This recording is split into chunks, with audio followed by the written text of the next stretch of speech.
igreja, que a graça, a paz e o amor do nosso Senhor Jesus Cristo estejam com todos vocês. A leitura de hoje se encontra em 1 Tessalonicenses,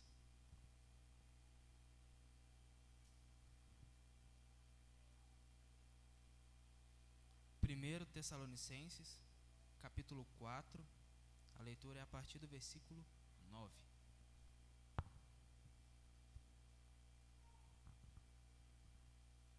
Vamos à leitura. Não há necessidade de lhes escrever a respeito do amor pelos irmãos na fé, pois o próprio Deus lhes ensinou que vocês devem amar uns aos outros. Pois é esse o amor que vocês têm mostrado a todos os irmãos que vivem em toda a província da Macedônia. Portanto, meus irmãos, pedimos que façam ainda mais. Procurem viver em paz. Tratem dos seus próprios assuntos e vivam do seu próprio trabalho, como já dissemos antes. Assim, aqueles que não são cristãos os respeitarão. E vocês não precisarão viver às custas de ninguém. Palavra do Senhor. Cláudio, tenha bondade.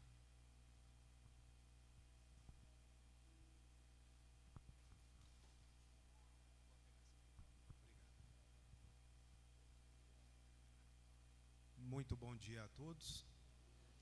Que a graça e paz do nosso Senhor Jesus esteja com cada um aqui nessa manhã. Vamos orar? Amado Pai, eterno Deus, nos achegamos à Tua presença com alegria, agradecidos, ó Pai, pela Tua misericórdia, pelo Teu amor e bondade, por Jesus Cristo que veio a esse mundo, morreu e ressuscitou, está agora à destra do Pai, e agradecemos ao Senhor, ó Deus, pelo Senhor ter nos trazido aqui em segurança. Que a Tua palavra dita nessa manhã venha fazer morada em nossos corações e mentes, e que possamos, Senhor, sair daqui mais edificados do que chegamos. Fica conosco, ó Pai, e é no nome santo de Jesus Cristo que eu te oro e te agradeço hoje e sempre. Amém.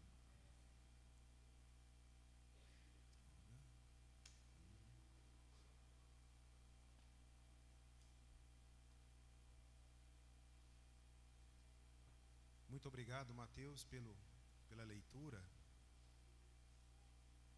Aqui nesse texto de 1 Tessalonicenses, capítulo 4, de 9 a 12, os cristãos de Tessalônica, eles foram incentivados, e também a cada um de nós, a crescer mais e mais.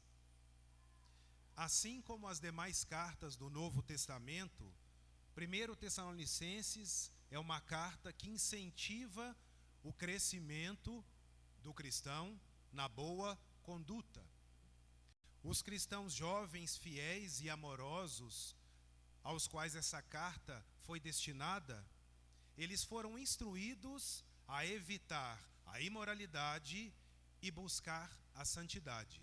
Porém, eles também foram incentivados a desenvolver dois atributos positivos em suas vidas, o que também deve ser feito por nós, que seria um amor entusiasta e um viver pacífico.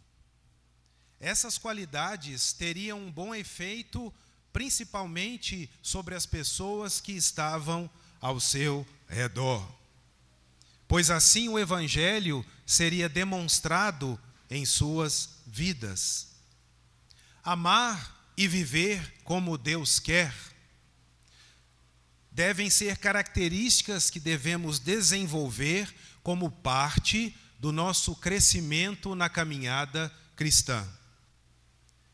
A maturidade cristã, ela envolve a maneira como nós nos relacionamos com aqueles que nos cercam, bem como a maneira como nós agimos no nosso dia a dia.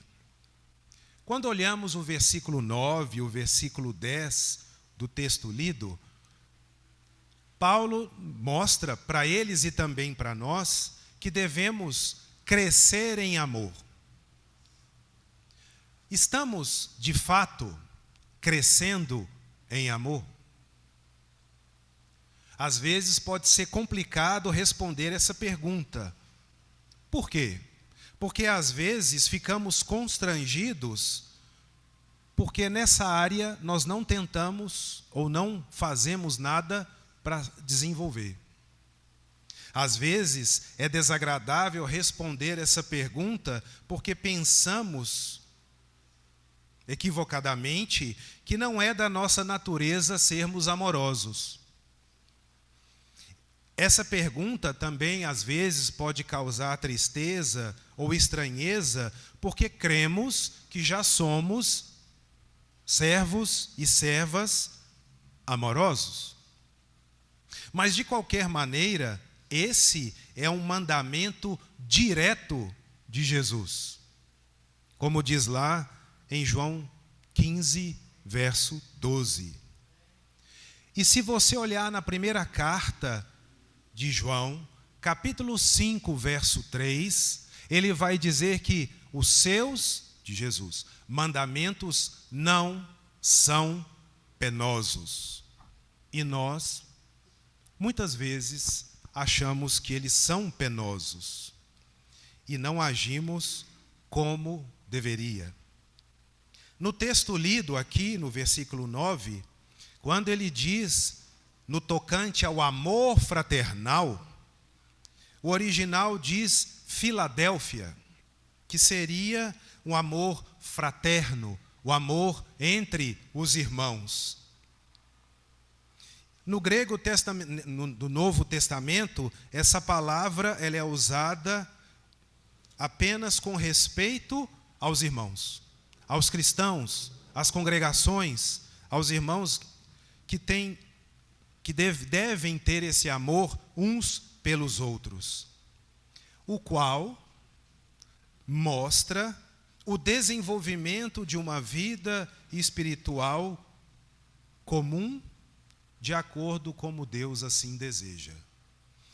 E para enfatizar ainda mais, quando você olha lá em 1 Pedro, capítulo 1, verso 22, nós vemos que o apóstolo Pedro diz o seguinte, 1 Pedro 1, 22, tendo purificado a vossa alma pela vossa obediência à verdade, já que amar é um mandamento e deve ser obedecido, tendo em vista o amor fraternal não fingido, que eu posso amar de maneira fingida, isso infelizmente é próprio nosso, ser humano, amai-vos de coração, uns aos outros ardentemente. Pedro, além de endossar, incentivar o amor fraternal entre os irmãos, ele ainda dá uma pitadinha de incremento que é ardentemente, com toda a força, com todo o calor que esse amor, de fato, deve ser demonstrado e vivido. O amor fraterno, ele deve crescer cada vez mais e mais. Embora os irmãos de Tessalônica já tivessem esse amor, Paulo os incentiva, da mesma maneira que Silvano e Timóteo, que eles amassem mais e mais. E o mesmo eles dizem para nós hoje, devemos amar mais e mais. Não é tanto pela nossa virtude, é claro, né? Mas pela graça, amor de Deus. Os apóstolos, eles foram a Tessalônica para pregar o evangelho, é o que diz no capítulo 2, verso 2 de Tessalonicenses. E os habitantes dali que foram convertidos e eles aceitaram o evangelho, o aceitaram como de fato ele era, a mensagem procedente da parte de Deus. Capítulo 2, verso 13. E sem dúvida nenhuma, esse ensino, ele inclui o amor de Deus. Capítulo 1, verso 4. E os irmãos, os pregadores que levaram o evangelho até Tessalônica, eles demonstraram o amor verdadeiro, esse amor fraternal, nas suas ações para com os tessalonicenses. Capítulo 2, 7 e 8. E os nossos novos irmãos, os cristãos que ali habitavam, eles entenderam, compreenderam e passaram a imitar o amor que aprenderam. E o qual eles experimentaram com aqueles irmãos. Eles não precisavam ser instruídos sobre aquele amor, como o próprio texto diz, porque já tinham ouvido, experimentado e estavam seguindo essa ordenança. Mas o fato é que eles deveriam continuar a amar uns aos outros. E essa ordem, tanto Pedro, que aprendeu de Jesus e colocou na sua carta de maneira bem expressa, direta, ela também pode ser, observada em todas as cartas de Paulo. E a gente pode ver isso como exemplo lá em Romanos capítulo 12, verso 10, onde Paulo escreve o seguinte: amai-vos cordialmente uns aos outros com amor fraternal. E ele incrementa dizendo, preferindo-vos em honra uns aos outros. Paulo, nesse finalzinho, ele mostra exatamente como Cristo agiu conosco, dando um exemplo direto de como Jesus agiu e como nós, da mesma maneira que os cristãos de Roma, da mesma maneira que os leitores de Pedro, da mesma maneira que os cristãos de Tessalônica deveriam agir. Filhos do mesmo Pai devem se amar uns aos outros. Eu sei que muitas vezes isso não acontece em laços de sangue. Mas independentemente da situação, é a ordem que Jesus nos dá. Porque ele é muito claro, como podemos ver lá em João 13, 34 e 35, aonde Jesus fala, novo mandamento vos dou. Mandamento não é para ser criticado, é para ser obedecido. Que vos ameis uns aos outros, assim como eu vos amei. Que também vos ameis uns aos outros. Nisto conhecerão todos que sois meus discípulos. A mesma coisa que nós vamos ver aqui mais à frente em Tessalonicenses. Se tiverdes amor uns para com os outros. Ser um cristão, um discípulo de Jesus, é mais do que apenas uma conversão instantânea.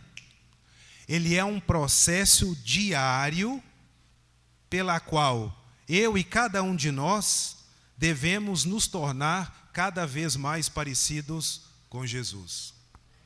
Ah, mas isso é muito difícil. Mas é mesmo. Mas não é impossível. Tanto é que os cristãos do primeiro século mostraram isso para nós. Nessa carta, à jovem igreja de Tessalônica, Paulo disse que o plano de Deus era que esse processo ele continuasse e se expandisse nas suas vidas. Obedecer a essa ordem é essencial para o crescimento da igreja, como diz Efésios capítulo 4, verso 16. Eles já eram exemplos de amor, mas Paulo os incentivou e também incentiva a cada um de nós a se excederem cada vez mais nesse ponto. Ele os incentivava a continuar fazendo o certo, mesmo que tudo ao redor estivesse errado. A obediência a Deus, a sua palavra, sempre traz recompensa. Não que devamos viver em função disso, mas ela sempre traz recompensa. E quando nós abrimos as Escrituras no livro de João, capítulo 14, versículo 21 e 23, nós temos a certeza disso. João 14, 21 e 23, o próprio Jesus nos fala o seguinte: aquele que tem os meus mandamentos e os guarda, esse é o que me ama. É o que me ama. E aquele que me ama será amado por meu Pai, e eu também o amarei e me manifestarei nele. É uma promessa. E quando Deus promete, Ele cumpre. E o 23 diz: se alguém me ama, guardará a minha palavra, e o meu Pai o amará.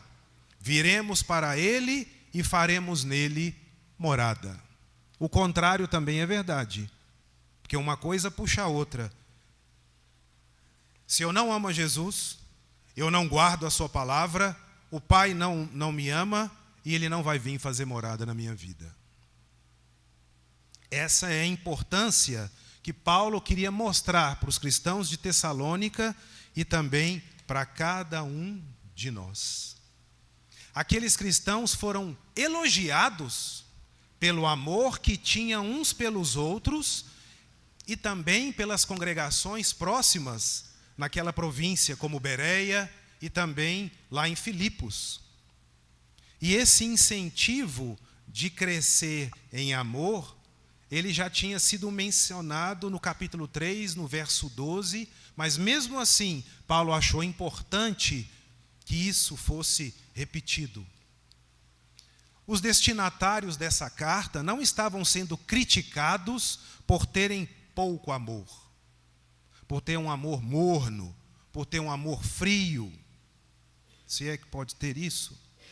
Mas eles foram incentivados a atingir o seu potencial máximo. E por que essa congregação amorosa, ela foi estimulada repetidas vezes a ser mais amorosa? Porque o amor deveria ser um aspecto importante na vida cristã deles. Se era importante para eles, também é importante para nós. Como tem sido o nosso amor? As pessoas de nossa congregação, as pessoas que participam do nosso convívio, elas percebem esse amor? Nós temos a reputação de ser tão amáveis como aqueles novos discípulos de Jesus? Se amamos, como podemos progredir nesse amor? Como podemos ajudar aos outros e a nós mesmos a sermos mais e mais amorosos? Entendendo e imitando o amor de Jesus. Ah, mas Jesus era perfeito, nós somos imperfeitos, pecadores, pó, nós não temos a mínima condição de sermos iguais a Jesus. Paulo também não era, mas ele disse que ele completou a carreira, guardou a fé e a coroa da justiça estava reservada para ele. E Paulo era feito de carne e osso como nós, tinha o sangue vermelho igual ao nosso, o branco dos olhos igual ao nosso, padecia dos mesmos defeitos e pecado que nós. Então é possível, com a ajuda de Deus, o Espírito Santo e de Jesus.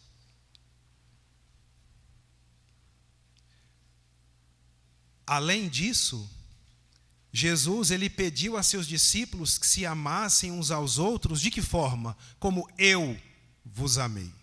Então, primeiramente, precisamos entender como é o amor de Jesus. Por exemplo, se você sentir falta de alguém no culto, ligue para essa pessoa. Demonstre que ela é importante para você. Ah, mas eu não conheço. Mas um motivo para fazermos isso é papel de todos nós de se importarmos uns com os outros. Obrigado, Galinha. Da mesma maneira como Jesus nos ensinou. Aonde Jesus nos ensinou isso? Nós não vamos ler, mas se você olhar Lucas 15, de 3 a 7, na parábola da ovelha perdida, nós vamos ver que Jesus se importa com cada um de nós. Por quê? Simplesmente, se é que podemos colocar dessa maneira, porque Ele nos ama. E o amor dele foi demonstrado na cruz por nós. Precisamos ler mais as Escrituras sobre as lições de amor de Deus, como as que Jesus ensinou. Porque o objetivo da leitura diária da Bíblia não é para que eu e você a domine, mas é para que ela, que é a palavra de Deus, domine a nós. Essa é que é a verdade. Precisamos ler mais a Escritura a respeito das lições sobre seguir Jesus, sobre como sermos discípulos autênticos e andar nos seus passos. Fraquejamos? Sim. Somos falhos? Sim. Pecadores? Sim. Mas não vamos deixar que isso seja motivo para não seguirmos em frente e agir como Deus manda. Ler a Bíblia, não praticar, querer se beneficiar dela, é a mesma coisa de você ir no restaurante e querer matar a fome lendo o cardápio. Não serve de nada. Não tem nenhum tipo de valor em si. Lá em Apocalipse 12, de 7 a 9, o texto mostra que Satanás, ele enganou inúmeros anjos. A terça parte do céu. É muito anjo. Imagine do que ele é capaz de fazer conosco se nós não lermos as Escrituras. Devemos estudar a Bíblia para sermos sábios, crer na palavra para sermos salvos, porque ela é a palavra de Deus que nos dá a salvação, a vida eterna. Devemos seguir os seus preceitos para, como diz 1 Pedro, sermos santos como santo é o nosso Deus. E isso é importante e muito necessário de se fazer, pois o cristão que assim não faz, ele fraqueja, ele mingua, ele desiste, porque ele tem as Escrituras e não lê. Porque muitas vezes ele vai à igreja, mas fica conversando, porque ele fecha os olhos e não ora, e assim a coisa não pode dar certo. O cristão, às vezes, ele desiste porque não mergulha fundo com um relacionamento sério com Deus. Um cristão que tem esse tipo de relacionamento com Deus, fraco, minguado, ele não subsiste. Mas se o relacionamento dele com Deus é profundo, forte, constante, sempre num crescendo, a coisa muda de figura. Podemos começar a praticar o amor de Cristo de modo simples. Como? Com uma pessoa de cada vez. Às vezes não é fácil por causa da nossa própria intransigência, por causa da nossa, desculpa a palavra, burrice, do nosso orgulho, da nossa estupidez, mas isso não deve servir de empecilho para colocarmos o mandamento de Cristo em ação, como os cristãos de Tessalônica o fizeram. Se deixarmos que o nosso amor a Deus nos motive, nos influencie a praticar os atos desses mestres, Paulo, Silvano e Timóteo, que ensinaram o Evangelho e o amor de Cristo aos irmãos de Tessalônica, nós vamos ajudar a nós mesmos e a outros a desenvolver esse amor, que é o que Cristo deseja e espera de cada um de nós.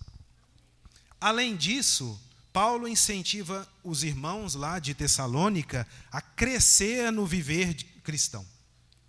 Paulo sempre tinha certeza, ao se dirigir às necessidades dos seus leitores. E os irmãos de Tessalônica, ele tinham alguns problemas peculiares por causa do seu contexto e formação. Por isso é que Paulo tratou desses problemas nessa passagem. E um dos problemas que tinha naquela congregação é que alguns entenderam que Cristo voltaria tão rápido, que seria no tempo deles, e que se eles não deveriam então trabalhar e nem ter nada, porque já que Jesus viria, não precisaria de fazer absolutamente nada, era só esperar o retorno de Jesus. E muitos deles começaram a fazer o quê? Encostar nos outros. Porque eles vendiam os seus bens, Jesus vai voltar, então eu não quero ter nada, eu só quero esperar Jesus vir. E aí, Jesus não vindo, o tempo passando, a fome, a necessidade surgia, então eles começavam a ser pesados aos outros irmãos. Por isso é que em 2 Tessalonicenses, capítulo 3, Paulo fala, quem não trabalha, não coma. Esse entendimento errado causou problemas dentro da congregação e Paulo queria consertar esse mau entendimento. Como eu falei, os nossos irmãos tessalonicenses criam que Cristo voltaria naquela mesma geração. Como eles entenderam mal os ensinos que ouviram sobre a volta de Cristo, procederam dessa forma. Por causa da confusão que eles tinham, alguns estavam desleixados com o trabalho diário, se tornando inativos, inoperantes e dependentes de que outros cristãos viessem a suprir as suas necessidades. A vida cristã é mais que simplesmente amar outros cristãos. Devemos ser responsáveis em todas as áreas da nossa vida, que era o que Paulo queria mostrar para eles.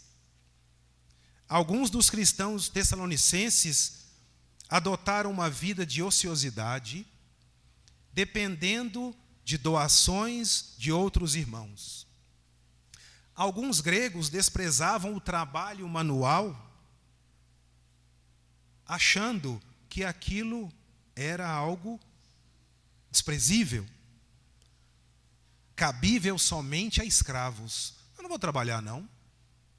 Meu escravo que faça. Tinha esse entendimento errado. E por isso Paulo disse aos tessalonicenses que trabalhassem arduamente e que pudessem viver uma vida tranquila e abundante nos seus afazeres. Nós não conseguiremos ser eficazes na transmissão da nossa fé a outras pessoas se elas não nos respeitassem na nossa boa conduta, como Deus assim espera de nós. O que quer que eu e você faça, devemos fazer de maneira fiel, como se fosse para com Deus, para que possamos ser uma força positiva por onde quer que venhamos a estar, a fim de que sejamos exatamente como Cristo espera que sejamos, sal e luz. Não estou falando que nós temos que trabalhar na CEMIG, mas nós temos que ser luz para as outras pessoas, como diz Mateus 5, 13 e 16. Paulo queria que a igreja em Tessalônica e nós soubessem que trabalhar com as próprias mãos é importante para Deus, porque tem um objetivo por trás. Aqueles irmãos, eles receberam a ordem divina para trabalhar, mas eles também tinham visto bons exemplos de pessoas preparadas para a árdua tarefa de pregar o evangelho com paciência, tranquilidade, trabalhando noite e dia para não ser pesados para ninguém. 1 Tessalonicenses 2, 8 e 9. Eles estavam sendo desafiados, e nós também, a seguir esse padrão. Da mesma maneira como Paulo escreveu aos senhores de Colosso. Eles precisavam reconhecer que Deus é o Senhor de todos nós e que trabalhar sobre a sua orientação torna o nosso trabalho o dele, porque ele nos usa para tal. Os irmãos de Colossos aprenderam o seguinte: tudo quando fizerdes, fazei-o de todo o coração, como para o Senhor e não a homens. Eles tinham o maior Senhor do mundo, correto? E nós também temos esse Senhor. Deus também é nosso Senhor. Então, trabalhemos para o nosso Senhor. Deus quer que nos esforcemos diligentemente, tanto fisicamente quanto espiritualmente também. Porque no livro de Mateus, capítulo 11, nós vemos exatamente Jesus falando essas palavras para nós. O que diz Mateus 11, 12? Desde os dias de João Batista até agora, na época dele, e até agora para nós também, século 21, 2026, o reino dos céus, ele é tomado por esforço. Não é na maciota, é por esforço. E os que se esforçam se apoderam dele. Promessa de Jesus. Precisamos nos esforçar. Ele não quer que nós alcancemos os nossos alvos por meios errados, mas através do nosso esforço máximo, no nosso trabalho secular e no nosso trabalho para com Ele também. Ele conhece o nosso potencial e também as nossas limitações. E Ele usa tudo isso para o seu propósito de levar mais pessoas para o reino dele. O que agrada a Deus é que reconheçamos que estamos trabalhando para Ele e que executamos o nosso trabalho com essa consciência. Aonde você trabalha, eu não tenho acesso, porque aquelas pessoas do seu convívio, só você tem. E Ele usa você para ser sal e luz para essas pessoas, para que elas enxerguem o sal e a luz que você é de Cristo. E para finalizar, o verso 12 mostra que nós, agindo tendo amor e trabalhando e crescendo o viver diário que agrada a Deus, nós vamos mostrar para os de fora como nós somos. É uma ideia de impressionar os de fora. O versículo 12 diz que esse efeito, ele é um efeito que está sobre quem está fora da igreja e sobre o efeito das nossas próprias necessidades. Se eu não trabalho, como é que eu como? Se eu não trabalho, o irmão pode me ajudar. Mas até quando ele vai me ajudar? Ele pode? Pode. Mas até quando? Até quando eu vou perceber que eu não estou agindo como deve? Não ser, como Paulo diz, nós trabalhamos para não ser pesado a vocês. O que os de fora pensam sobre a igreja? Em Tessalônica, algumas pessoas se opunham à pregação do Evangelho e aos que seguiam essa mensagem. E hoje nós vivemos num ambiente em que isso se repete sempre. Quando nós lemos Atos 17, 5 a 9, e o versículo 32 e 34, descrevem o entusiasmo de alguns judeus em perseguir, maltratar os pregadores do Evangelho e também os que aceitavam a mensagem. E isso acontece conosco também. Como os de fora vão reagir a nós? Vão nos amar ou nos odiar? Depende de como nós agimos. Deus se preocupa com o comportamento dos cristãos diante dos seus semelhantes. Mas o fato é que muitas vezes o problema é que nós estamos mais preocupados com a nossa reputação diante dos homens do que a nossa reputação diante de Deus. Mais preocupados com a reputação nossa diante da sociedade ou das pessoas em geral. E isso é ruim. Porque essas pessoas, muitas vezes, elas não se importam de ofender a Deus. E, às vezes, o nosso mau proceder as encoraja a proceder dessa maneira. E isso é algo grave, porque Deus diz lá em Gálatas 6:7, que de Deus ninguém zomba e isso serve principalmente para nós. Mesmo em tempo de perseguição, os cristãos tessalonicenses deveriam se comportar bem. Pedro fala aos seus leitores o seguinte: mantendo exemplar o vosso procedimento no meio dos gentios, para que naquilo que falam contra vós, como também falam contra nós, como de malfeitores, observando as vossas boas obras, glorifiquem a Deus no dia da visitação. E por que agir assim é importante? Porque os pecadores, eles conseguem abrir os seus braços para mostrar como Jesus morreu por eles, mas eles não conseguem abrir os seus corações para Jesus transformá-los. Mas cabe a cada um de nós buscar agir dessa maneira. No contato com os que estão de fora de Cristo, é importante não só evitar o mal, mas também deixar que eles vejam aquilo que é bom.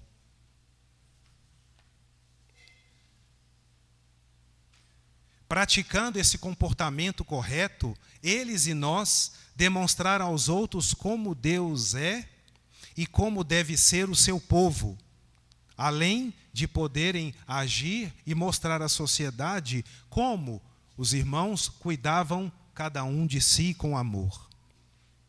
Assim, concluindo, como os irmãos de Tessalônica, nós devemos buscar no Senhor ter uma vida disciplinada, amorosa e que agrade a Deus. Além disso, devemos ser fiéis em cumprir a nossa responsabilidade, nos esforçando para que sejamos sal e luz aonde quer que venhamos a estar. Essas admoestações diziam respeito à conduta deles no viver diário e no local de trabalho. Eles deveriam ter um amor especial uns pelos outros, envolver-se nas suas atividades e interesse e cumprir as suas responsabilidades individuais, como suprir as necessidades das suas famílias, como nós também devemos. E, além disso, deveriam viver de modo honroso perante aqueles que não eram cristãos. E isso me faz recordar de um texto que eu li há muito tempo, que dizia o seguinte: o que quer que você faça, faça bem feito. Faça tão bem feito que, quando as pessoas te virem fazendo, elas queiram voltar e ver você fazer de novo. E queiram trazer outros para mostrar o quão bem você faz aquilo que você faz. Todos nós podemos nos beneficiar da instrução destes versículos nas nossas vidas para progredir ainda mais no nosso amor e numa conduta que agrada a Deus.